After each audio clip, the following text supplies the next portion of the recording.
Hi guys.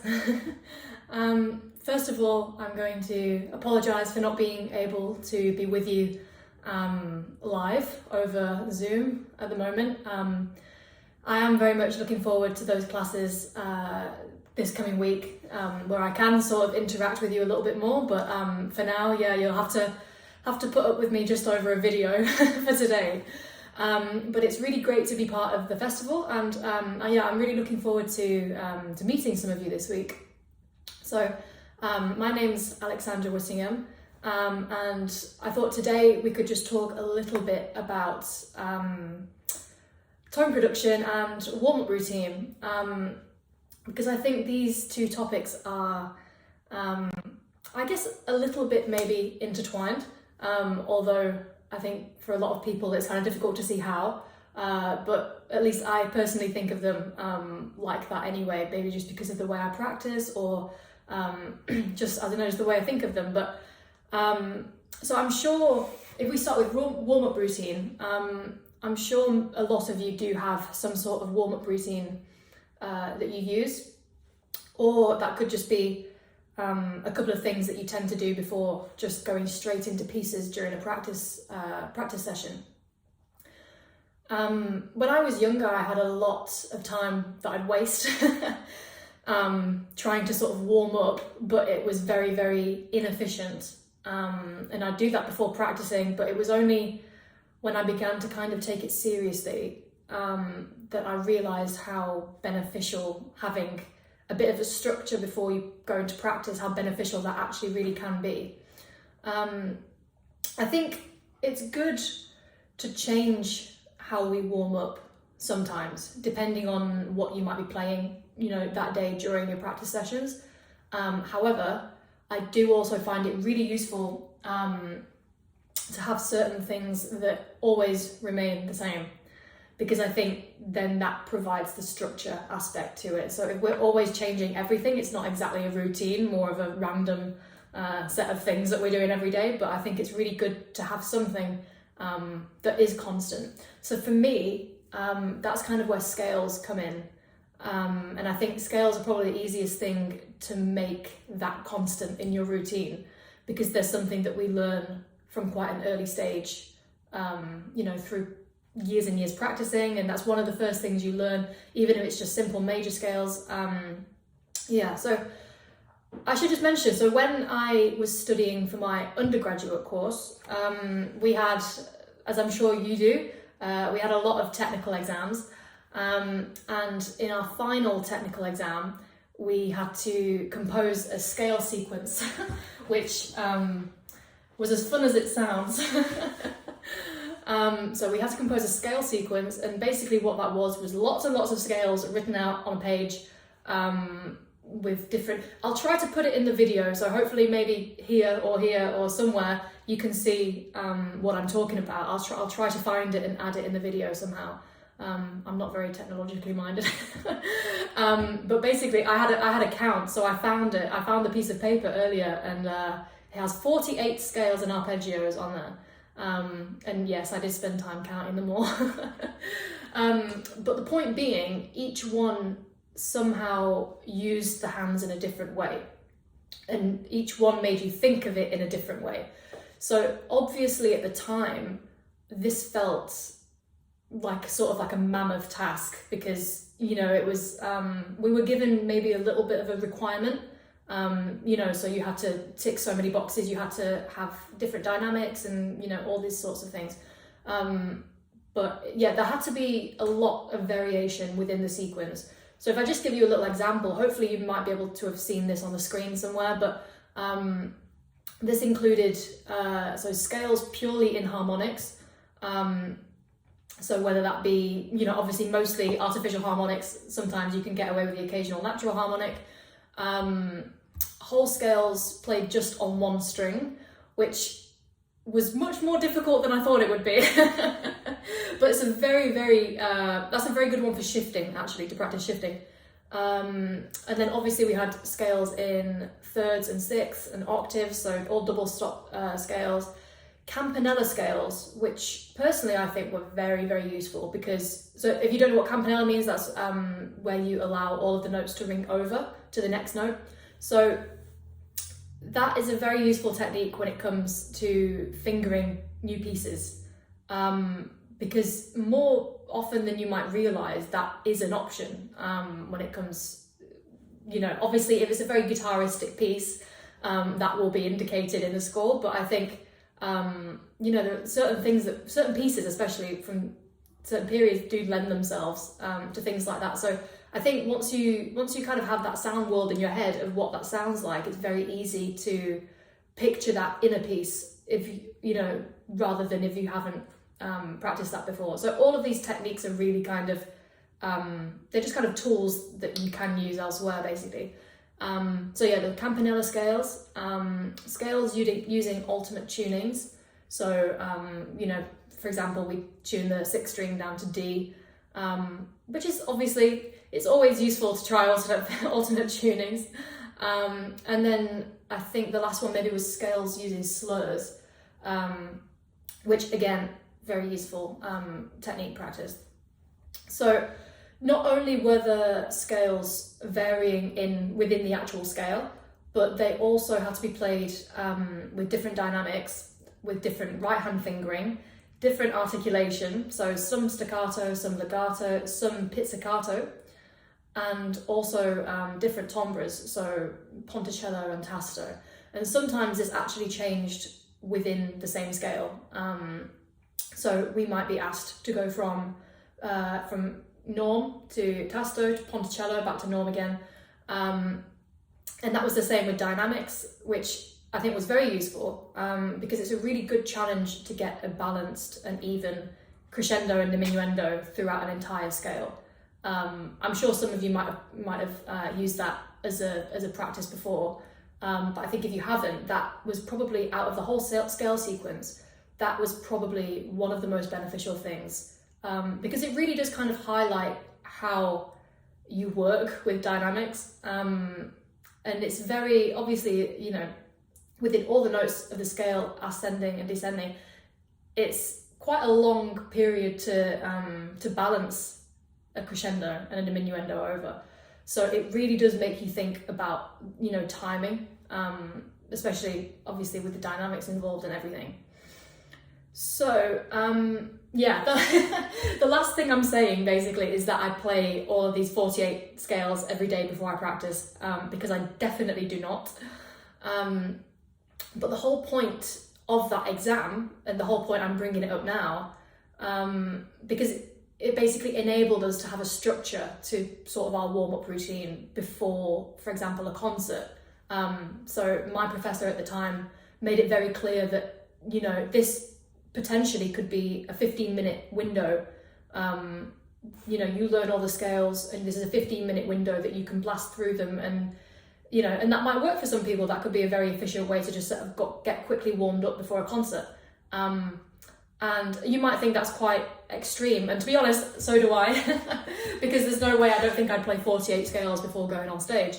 But I am very sort of grateful for the fact that it did give me a big structure to something that I do before I practice. I definitely don't go through all 48 scales, but it would have been quite easy to have put all of the work into that scale system for the exam and then just forget about it once the exam's over. But like I said, it did turn out to be one of the most useful things I had to prepare for an exam.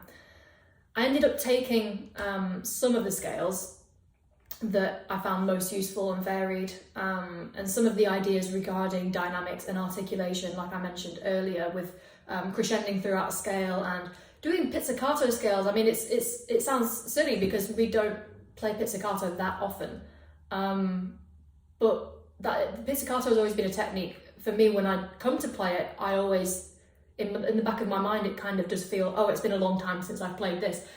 And it doesn't necessarily mean that we shouldn't be practicing that. So that's quite an interesting way of looking at things as well. Regarding how long you should warm up for, because that's, I think, is a very, it's quite a common question. obviously that's quite a personal thing. I also know of people, obviously, who don't like to warm up, and perhaps some of you don't warm up either, and it works for you.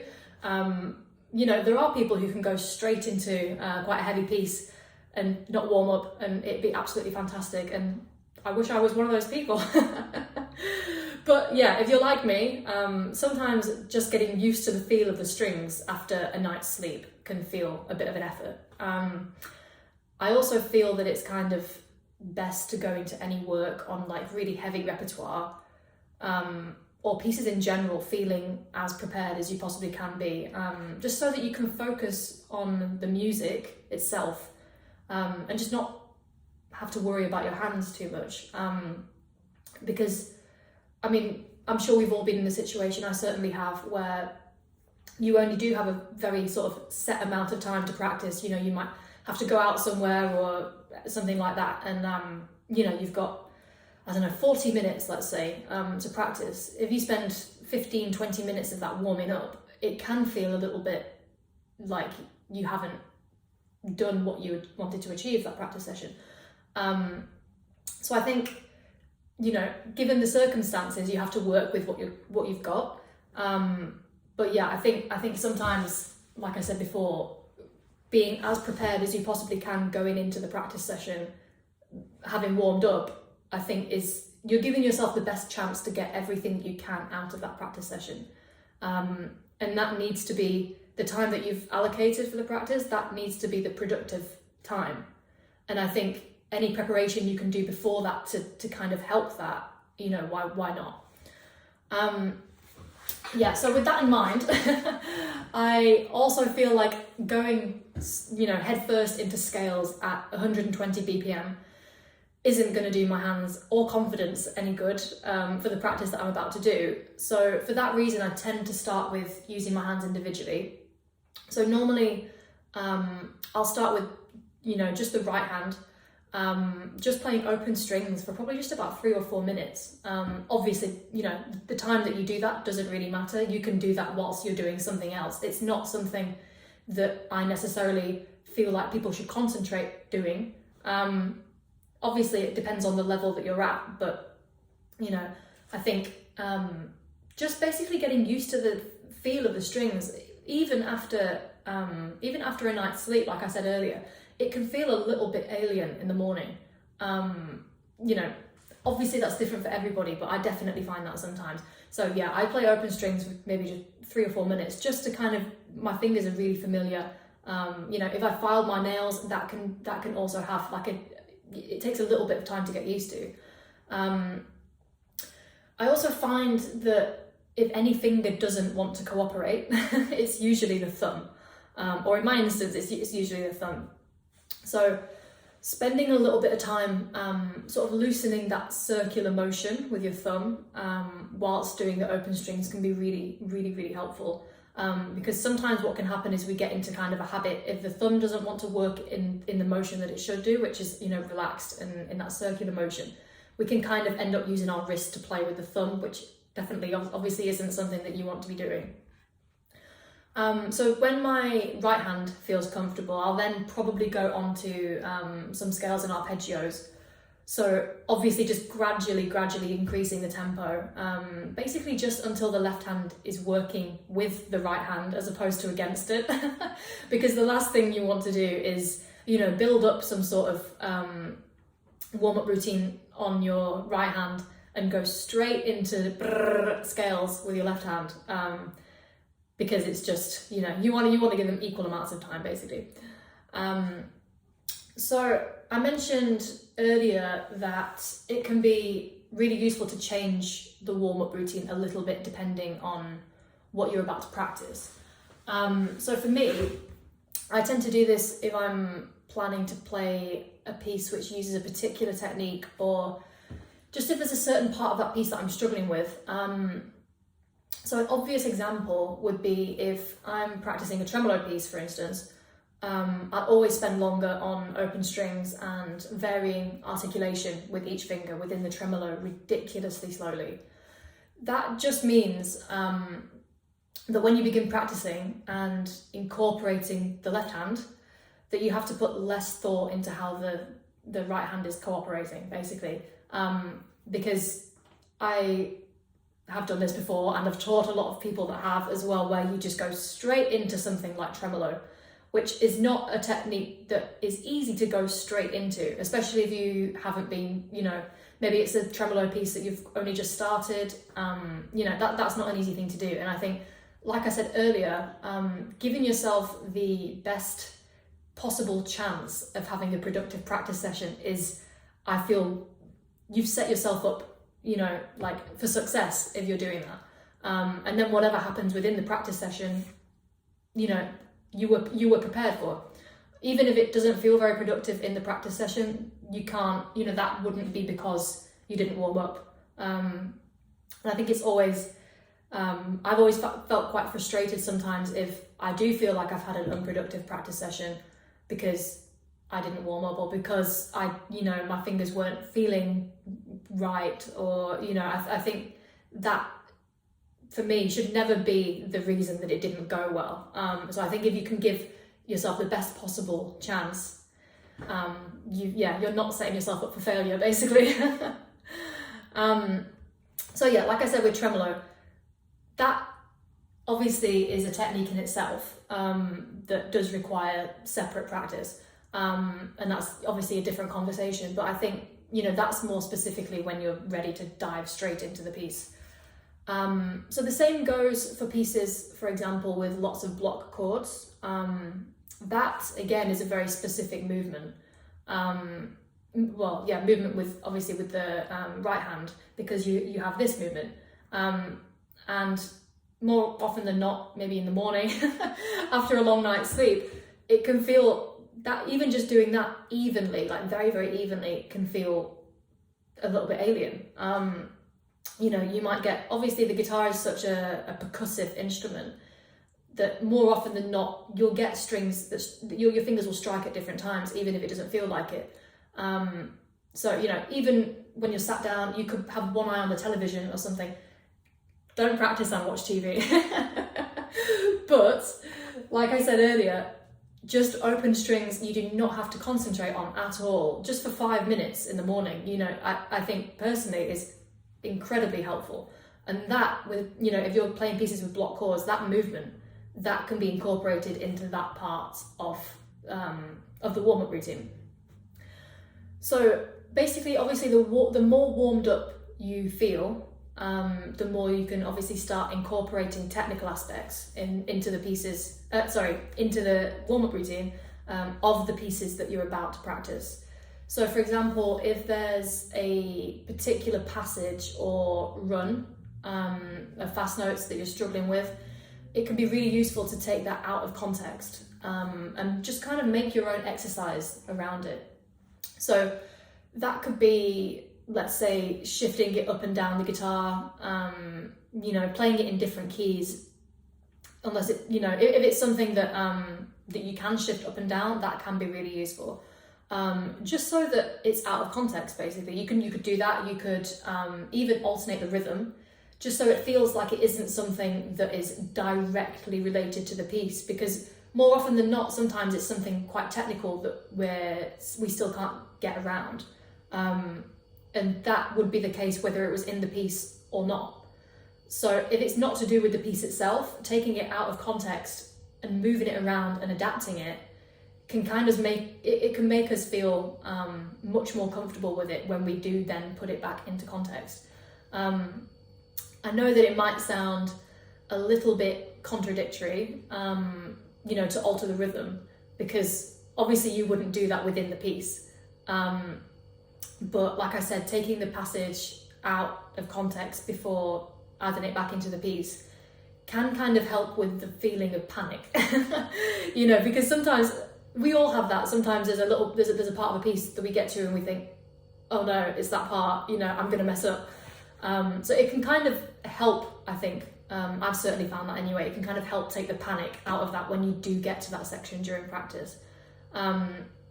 If you've spent 5 minutes moving that scale or that just that little section, if you spent 5 minutes moving that up and down the fretboard, playing it in different rhythms, and it's more likely to feel much more manageable in context.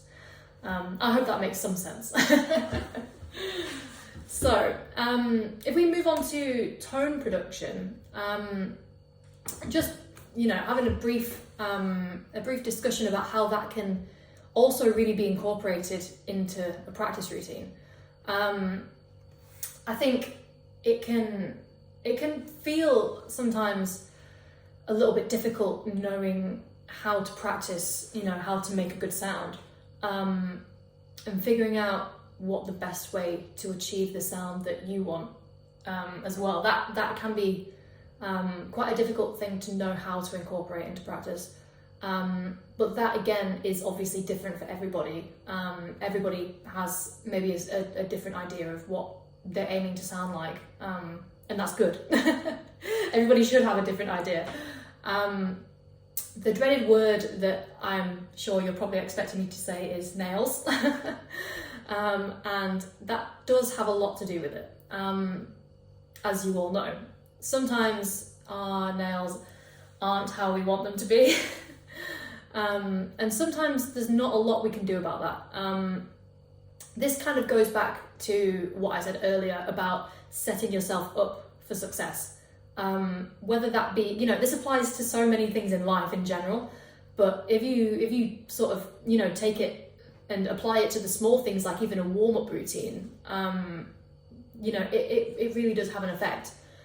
Because if your nails are as good as possible, you have to do the best with what you've got.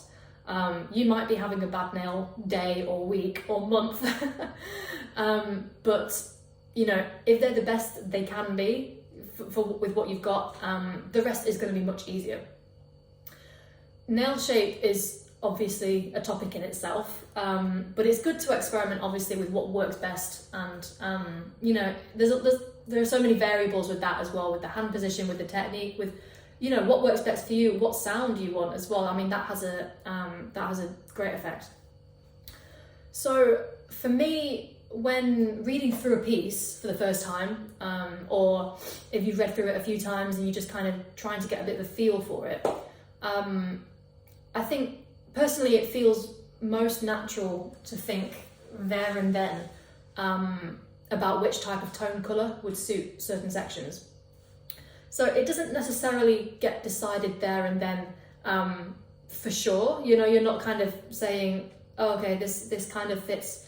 Yeah, this should be like tasto and piano and really sweet, and it's like you write it there and then and it's done. Like, obviously practice is for changing things and for figuring out things, but I think for me personally it feels quite natural to do it when reading through, not necessarily marking it in the score or making any firm decisions there and then, but when playing it through, a lot of the time you will get a feel for what that section might suit, or things like that.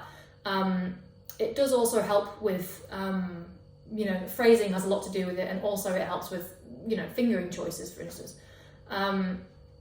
So an example of that might be if you reach a certain section, or if you have a repeat, which requires usually a change in colour. If you're playing exactly the same thing as what you have just played, then you'll probably want to change it some way. So thinking about how to achieve that opens a lot of doors because there are obviously a lot of different ways to think about it.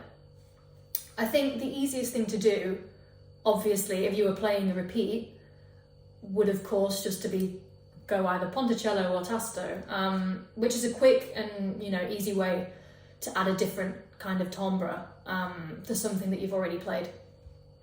But if you're looking to go maybe that one step further, maybe you've used those tone colours quite a lot, and you're thinking, how can I, the piece could have built at this point, and you're thinking, how can I kind of develop on that? If you're looking to go that one step further, I think you could think about things like obviously you need to think first how exactly you do want to change the sound. So for instance, you played the section normally without not much change in sound, and say the melody is on the first string, you know, the melody's on the E string, you might want, for the repeat, you might want a much sort of sweeter and richer sound. So if you were to choose a string for that tone colour, for the sweeter and richer sound, it almost definitely wouldn't be the first string. So that's probably the time to think about a possible refingering, to see if it's kind of logistically possible to put the melody on the second string, or I mean even on the third string sometimes, but more often than not, if you've got quite a thick accompaniment underneath that, then maybe the third string wouldn't be possible. So if it is possible, maybe to put the melody on a different string, great. That would also, another way of thinking about that in particular is that it would also provide a visually different aspect to the performance, which, believe it or not, does go a long way from the audience's perspective. If the audience can see visually that you've changed something, they will hear that change much more than if they see you go straight back to the same position and you know, you are quite still. Obviously that's diving into the kind of performance aspect of things, but that really can make a difference. So if it's not possible in that sense to put the melody on a different string, you're probably, you know, your only available choice really is to get as close to that sound that you want as possible with the right hand. So that might mean playing over the fretboard, or obviously you can add a little bit of vibrato, you know, more vibrato than you were doing before, things like that. It's good to remember that in fast-moving pieces, changing between ponticello and tasto isn't always the easiest thing to do. So, I mean, I remember when I can't remember what piece it was, but I found myself going, you know, literally back and forth, and my arm and my wrist was doing this. And I remember my teacher at the time sort of saying, does that work? And I was thinking, well, no, not really, but how else do I change the sound? You know, like this is ponticello, this is tasto, this is where my hand normally is. But a straighter wrist will give you a tone colour that is more similar to ponticello. So you can stay in that same position, you know, in the normal position that your hand is in. And if you can turn your wrist slightly so that the nails like come into contact with the string at a slightly different point, you'll notice that you get a slightly brighter sound, which is obviously a little bit closer to that sound that you get when you go more ponticello. Same thing the other way around. If you curve your wrist a little bit more in the same position, don't move it, curve it a tiny bit more, you get a sound which is a little bit more similar to tasto.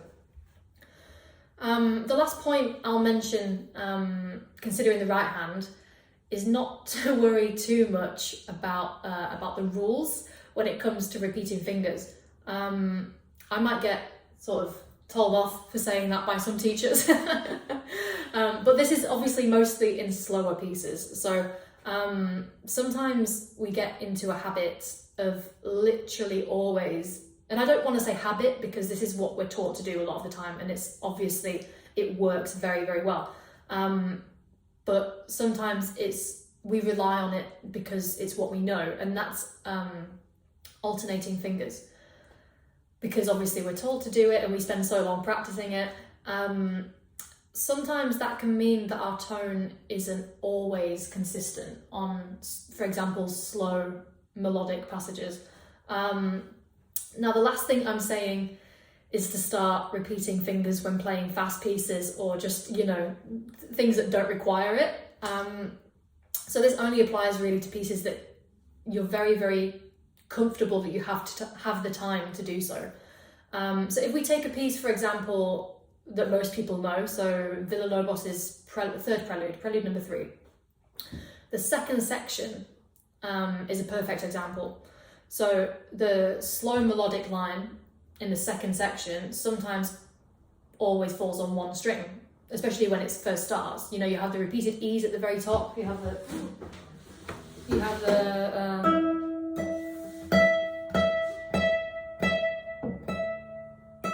repeated E's before that section starts. And I think it'd be, I mean, I did used to play that with alternate fingers, especially the repeated E's, but I think obviously you have to think about the sound that that's producing as well.